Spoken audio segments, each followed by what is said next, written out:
What's up, We're dude? live. Welcome to the How's it Vanguard going? live stream. Pretty well, pretty well. I'm excited for tonight's live stream. We got a little bit of a cultural freak out going on, especially over on the right wing. The evangelical Christian right is absolutely freaking out right now. And we figured the perfect guest to have on to talk about it would be Mr. Lucien Greaves from the Satanic Temple. He's the co-founder and spokesperson. And we're super excited to speak with him. Last I heard, they're up in Salem, Massachusetts. So I'm excited to hear about the state of the Satanic Temple and get his reaction to all this, crazy freak out that's going on. This Satanic Panic 2.0, seemingly. Yeah, it's weird. So obviously, Gavin and I are from the Bible Belt ourselves. We're no stranger to the kind of evangelical freak out, right? If Right. you did not grow up with friends who were not allowed to read Harry Potter because it contained witchcraft, you don't know life in Kansas, right? But it's one of those things that as I've gotten older, I have admittedly moved further and further into a bubble of a more secular bubble, so to speak, certainly than I was when I was just in public school as a child. And it's one of those things where until there is a meltdown like this, I almost forget how entrenched in religion some people still are in 2021. Right. Well, it seemingly died down for a little bit, but this Lil Nas X video and song and accompanying shoes containing real human blood have really stirred the pot again and seemingly reignited, like I said, this kind of like satanic panic that we saw in the 90s and early 2000s. And this reaction to this video and all this cultural backlash we're seeing very much so could be something from 2008 or 1998 for that matter. But without further ado, we'll add to the stream Mr. Lucien Greaves. Thanks so much for your time tonight, man. We're so excited to chat with you. Yeah, thanks for coming on. My pleasure. So yeah, I guess my first question to you would just be to introduce yourself and to tell people a little bit about the Satanic Temple, which you've co-founded, and just talk about a little bit the mission and maybe a little bit about modern day Satanism for those that may have preconceived notions. Yeah, we're the largest, most active and growing religious satanic organization in the world. We're non-theistic. We don't view Satan as a literal deity, but as a literary construct that embodies this notion of the ultimate rebel against tyranny. And to that end, we're always pushing back against theocratic encroachments into our liberties, which we see often now. And I guess relevant to the topic at hand, we have a huge LGBTQIA plus community within the Satanic Temple, and I would imagine that it might be somewhere, upward of 50% or more of our membership, and it's not hard to see why. When you see mainstream religious organizations shitting on that community so often, and so disgracefully, and so to see a kind of pushback against what might be perceived as a gay artist's criticism of religion, which, to be clear, I'm not sure what the message is, and that's for the artist to say. But to see this kind of uproar from people who claim that this is being disrespectful of their religious point of view, and they use this religious point of view to always discriminate against people with different sexual orientation or identity, they can fuck off. What right do they have? Yeah, absolutely. Yeah. And that's a great point you make, especially because Lil Nas X has, embraced this, satanic imagery and really wielded it against the very, Christian community, which would have shamed him for his homosexuality, and which it wasn't even legal to be married, merely a decade or so ago. So it really is crazy. And, it makes this freak out all the more ironic that the right wing and the Christian evangelical section of the country has been freaking out about cancel culture and talking about how, the liberals and the leftists and, the atheists and all that stuff are the ones that are pedantic and, Orwellian and all that stuff. Meanwhile, this dude puts out a music video and they lose their mind. I guess I'm wondering if you do specifically have a reaction to this recent, resurgence in satanic imagery thanks to this video and song, obviously being associated with the Satanic Temple. I'm just wondering, do you think this is a positive thing for modern day Satanism, this renewed interest in the iconography, for example? Or do you kind of see it as like a, cheap commodification or commercialization of, like you said, the history and the, traditions of Satanism? To be honest, I'm just a little confused. When this first happened, I started getting these interview requests, and my initial response was, I've got nothing to say about it. This isn't my art, and it's not my place, talk to the artist kind of thing. And now it's gotten so big that I feel like I at least owe people some commentary on why I feel it's not my place to comment on it. But I really don't understand the uproar. A friend of mine sent me a link to the video probably about 10 minutes after it posted. Somehow she knew about it. And I'm fairly removed from pop culture to the point that I had not heard of this artist, but I could tell that it had to be a high level artist because the production value was so high. And this was obviously a very pricey video to put together, very well done. And I enjoyed it, for its without ascribing meaning to it, for its artistic ambiguity and just its visuals and everything else. But beyond that, I didn't really understand why it went so viral and why it got so controversial. Ever since I've been a kid, I've been seeing imagery of devils and things like that, from Looney Tunes cartoons with a little devil speaking in somebody's ear or whatever, which, this depiction of Satan might as well be somewhere along those lines, not to diminish it or whatever, but it's obviously, it's cartoonish. It's cartoonish. It's over the top, and it doesn't try to be anything other than that. That's not a criticism of it. It's just what it is. And people are acting now as though this is something entirely new, and I'm not really sure why that is, but maybe it's I think part of why people might gravitate more to satanic imagery now, or why it might resonate for them differently than it may have before, is some of the same reason our membership is growing so exponentially and has been since we started. It's partially, I think, because of the overreach of the theocratic right, and it helps people to understand what satanic affirmative values could be intuitively when they contrast it against what we're up against, or what the those who are supposed to be on the side of moral correctness are actually doing, and how depraved they actually are, and depraved, discriminatory, and outright evil.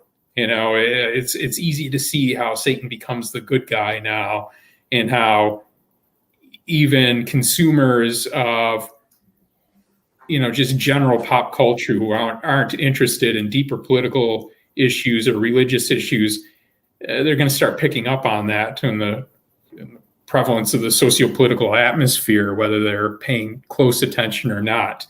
And I think when I've said it many times before, but I think that in future eras, when they look back and see the satanic revival of the early 21st century, they're going to thank not only the Satanic Temple, but they're going to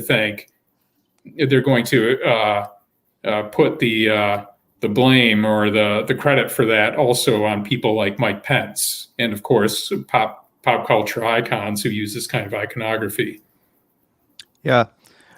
Lucien, one of the things I wanted to ask you about, actually one of the first pieces of journalism that I ever wrote was about the Satanic Temple. And it was back in 2014 when you guys were unveiling a statue or a monument, I should say, to be erected on Oklahoma State Capitol, basically in response to their decision to erect a Ten Commandments monument as well. And I wondered if you could just speak to the personal sovereignty element of the Satanic Temple that I feel like it's missed out on a lot, but would kind of underline a lot of the reason that people who have been excluded from, a lot of other religious communities might be drawn to the Satanic Temple because it is so open to however you would, personally express yourself, and how it may differ from other kind of religions in the fact that it is secular and it doesn't prioritize a worship, but more of an idea of personal growth.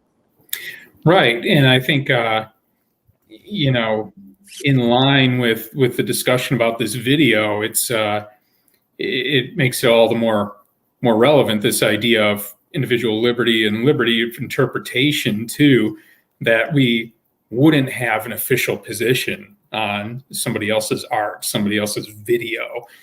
Even our rituals are such that the script for rituals are more general guidelines of what they're supposed to achieve, and people take creative control of how they execute those with their peers or their satanic community, depending on the context and where they're at and what they're doing and what they're trying to express and achieve.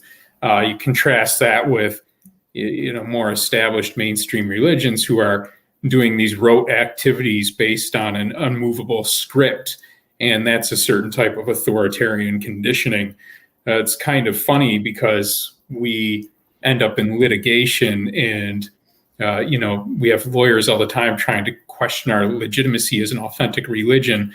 And part of that flexibility we have is often something they use to try to prove that that we're not authentic, or otherwise try to discredit us. But if they look at the bigger picture, they'll see that we're consistent all the way through on allowing, that kind of flexibility amongst everybody, but with just this general shared set of ethics and this understanding that everybody needs to be treated equally in this regard, and that we are inclusive, entirely with anybody who follows our guidelines and ethics, and that we're bound by this kind of common narrative. And that's what really makes us a religion, but we're an anti-authoritarian religion where people are really used to religion being something that is predicated upon indoctrination and authoritarian conditioning. Yeah, absolutely. I mean, I've definitely first became interested in modern day Satanism almost as a reaction to the cultural forces of evangelical Christianity that, as Zac said, kind of surrounded our childhood growing up in suburban Kansas. The movement against science, against abortion, against everything that's common sense to me, and the LGBT rights, and especially when we were in high school, like I said, Obama was president, and the gay marriage was a huge hot topic. So a lot of my beliefs and a lot of my views on this issue definitely were formed and kind of in response to that stuff. And I think that's what makes this latest scandal so interesting, is that, like I said, Lil Nas X, part of the reason why this is such a huge deal is because Lil Nas X was a superstar that had a massive hit single a couple years ago, Old Town Road, and he's basically prevented himself now from becoming a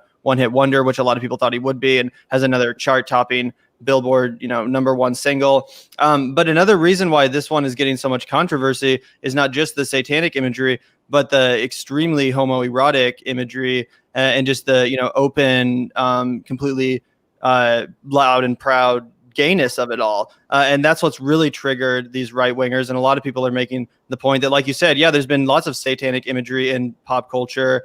It's kind of nothing new to an extent, and it's like, why is this so shocking? But I think that the real, like I said, just open gayness of it all really has triggered these conservatives, which again is hilarious because Lil Nas X has totally just taken to Twitter, for example, to slay these idiots, and they really just look so out of touch. And like I said, this looks like it's something from the 80s, 90s, or 2000s, when everyone else seems to move on. So do you just have any reaction to some of these really high profile conservatives, like the governor of I think it's South Dakota, Kristi Noem, who I believe has presidential ambitions? I was wondering if you have any reaction to her coming out and sharing this Bible verse when Lil Nas when he tweeted at her.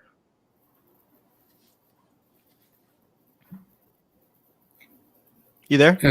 Yeah. No, I was just looking at the tweet. I mean, yeah, no, I think that's disconcerting. I don't think that's it's the place of a governor to make that kind of statement. our public officials have really lost touch of the fact that they're supposed to represent everybody. They're supposed to represent people of all religions. Yeah. And they certainly are also supposed to be neutral in regards to people on their gender identity or orientation too. And to even say something like this, it seems wildly out of touch, not just with culture in general, but with the limits of the authority of their public office. Right. I think when you're tweeting something like that as a governor, you're really showing a real depth of irresponsibility that I don't think we should have ever reached with our public officials. And it's not rare now. So many of them do this. Yeah. So many of them pander to this evangelical base. And we really have, there's a real problem with it. The evangelicals realized they weren't going to get anywhere in the schools with the science curriculum or whatever, and they really went on the efforts to try to install people in public office. And we have a lot of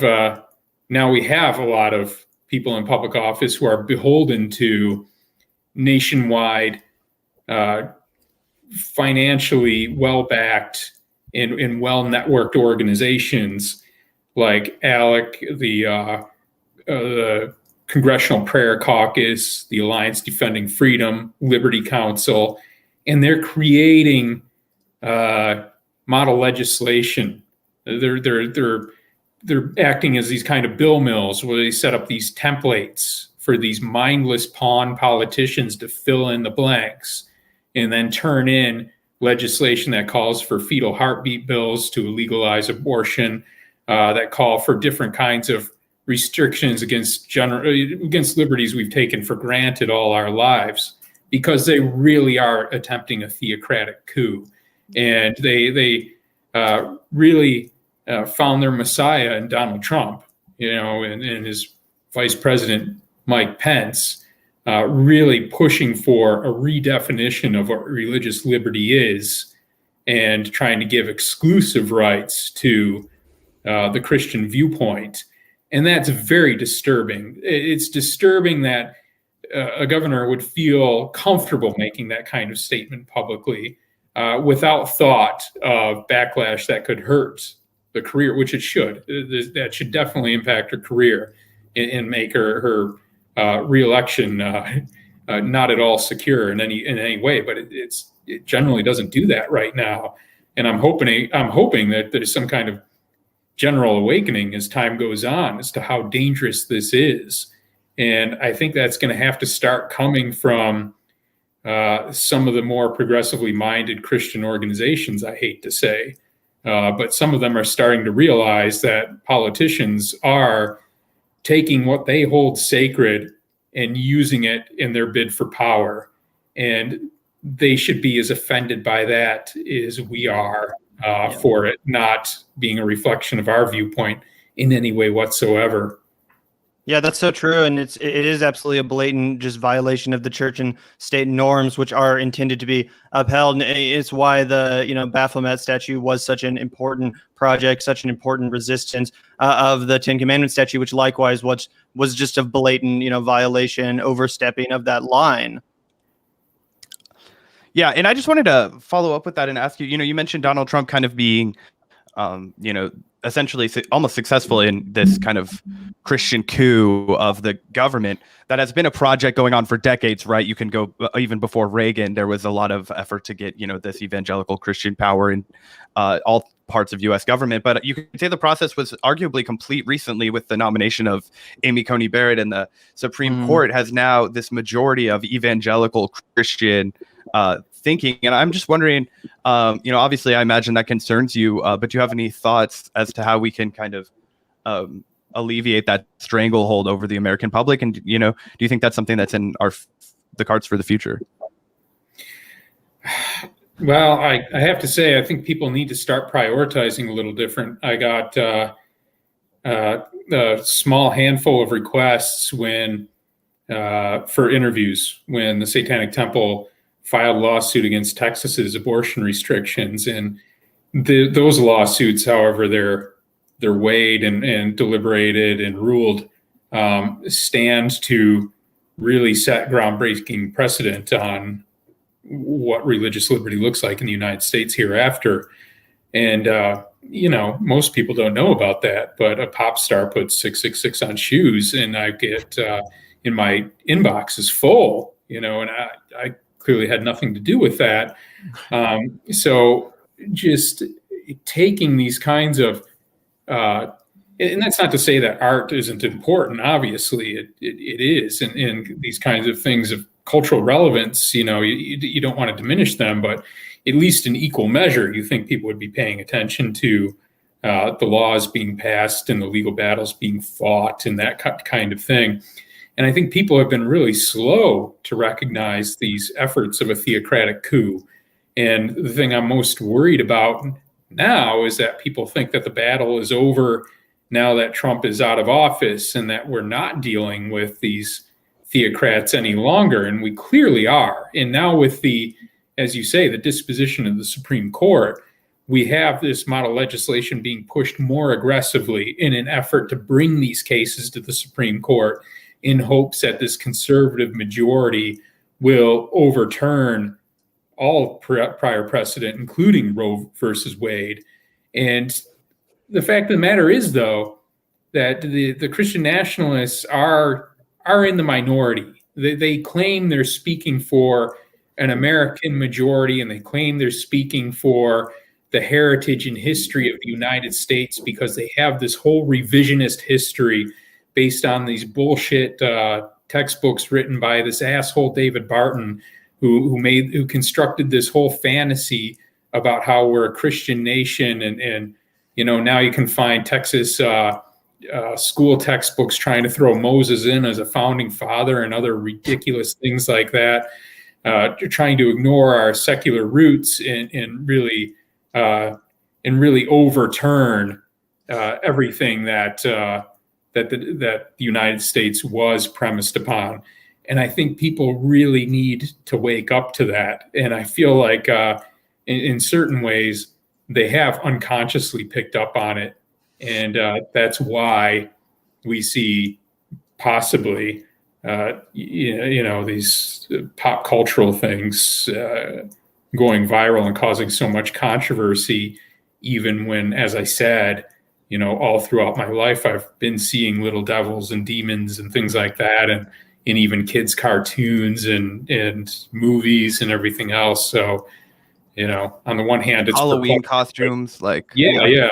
I mean, it's perplexing, but maybe it's just because now is the time, Yeah. Well, it's kind of just feeding into this whole cancel culture news cycle outrage that I was mentioning before. It's very profitable for Fox News to sit there and point the finger at the left or whoever, honestly, and say, why are you canceling Dr. Seuss, and why are you canceling this, and why are you canceling that? But it's also very profitable for them to be on the other end of that too, and be the ones trying to be the moralizers and the Puritans and the cancelers themselves, and pointing at artists like Lil Nas X or, back in the day, Marilyn Manson. It's important to point out that cognitive dissonance, though. And when somebody's arguing, like, what have we become as a nation if we're going to allow somebody to put out shoes with 666 on them?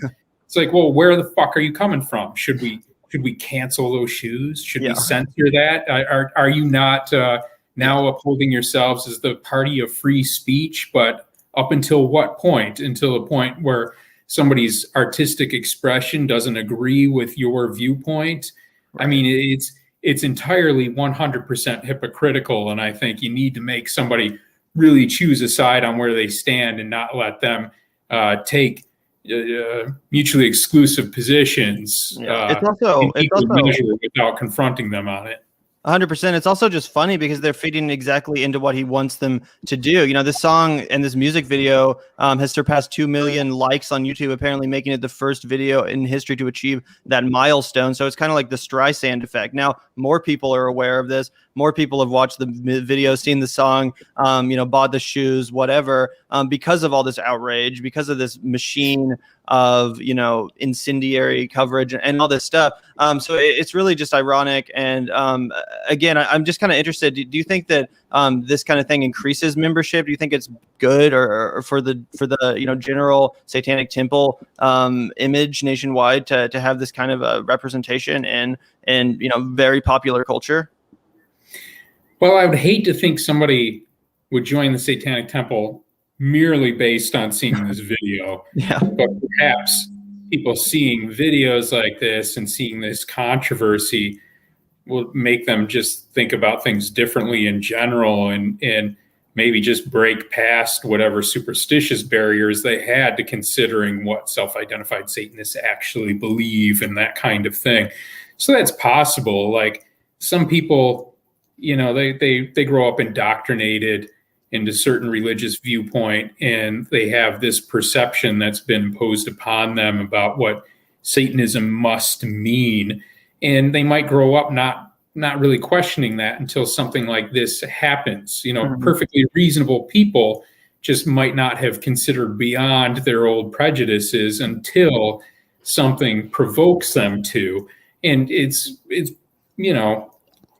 quite possible that would be the outcome for some people with this, that kind of plants that seed. For sure. One question that I had for you while we had you here was, has there ever been any collaboration or any plans for future collaboration between the Satanic Temple and maybe other organizations that are concerned with the same kind of projects? Obviously, it's such a daunting task, and this is something that Gavin and I talk about a lot on our project when it comes to, opposing like any kind of tyranny, corporate tyranny, religious tyranny, all of the things that we're all up against. I'm just wondering if, if you feel like your mission aligned with somebody like, or with an organization like the ACLU or any of these other projects, and if in the future you would see the Satanic Temple, coalition building with another organization like that.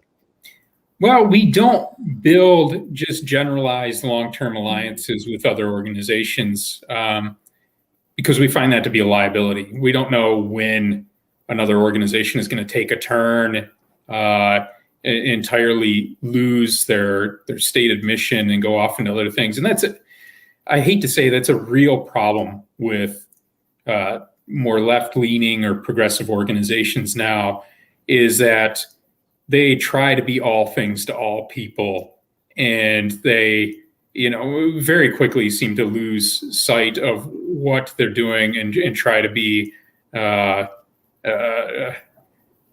don't know. They try to be the perfect embodiment of every issue at once sometimes, and sometimes they run off radically in bizarre directions, and then they end up imploding in upon themselves. And I think we've seen that quite a few times. But we do work on very well-defined projects with clearly defined goals with various organizations all the time, and we have worked with the ACLU. We often work with the Freedom from Religion Foundation and other secular groups like Americans United for the Separation of Church and State, the American Humanist Association, and others. It's just project based, and it just depends on whatever goal we're trying to achieve in the moment. So our door is definitely open towards those types of things.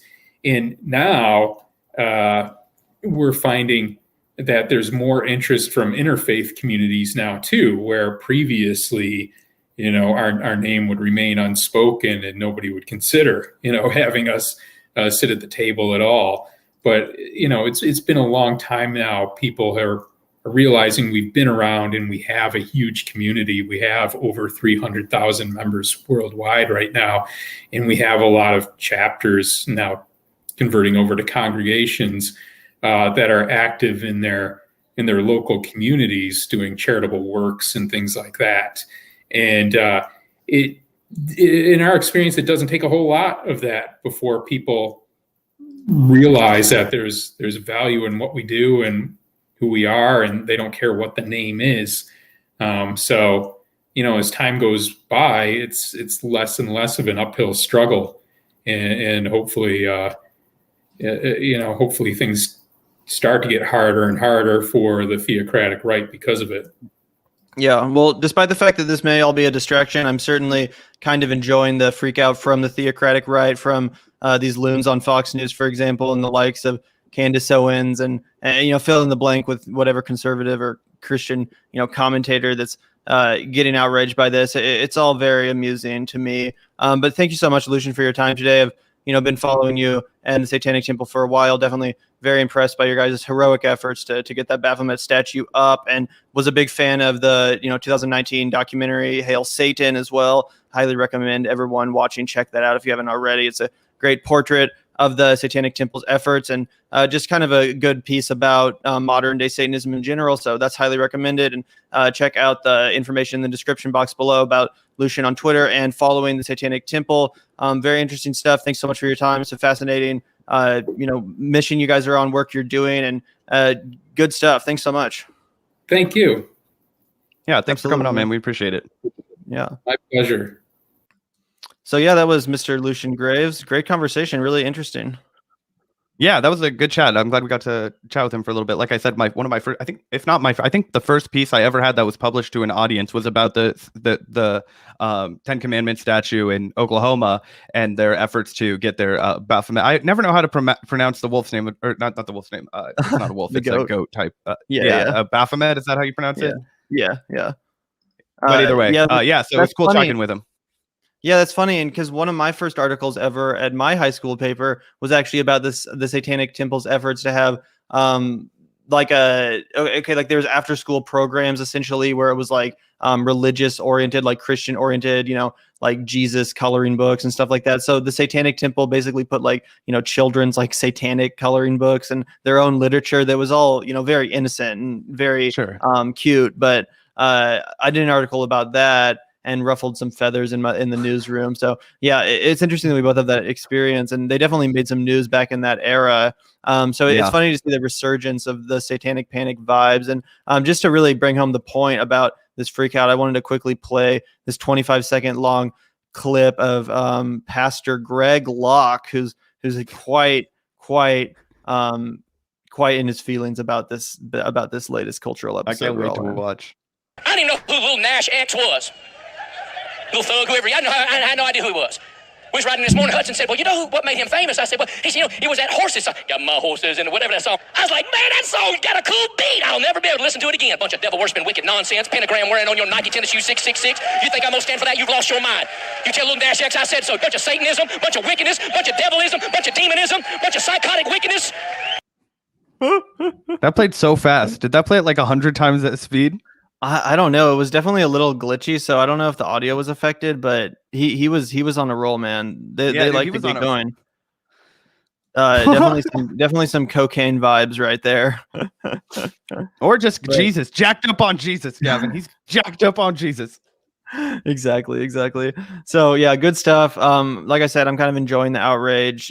Just a bit of a spectacle, a bit of a throwback. Honestly, it reminds me of the Marilyn Manson outrage, but luckily Lil Nas X seems a lot cooler than Mr. Manson, who proved to be quite a scumbag. So maybe Lil Nas can take the mantle of Satan's new public spokesperson, and we can all get behind that. But get behind me, Satan, in the words of Jack White, right? Exactly. But yeah, we're gonna sign off for now, guys. But stay tuned. We'll be back with some more news to tell you guys about and comment on. Hit that subscribe button if you haven't already. And like I said, we'll be back in probably like 10 or 15 minutes. Yep. Peace out, guys.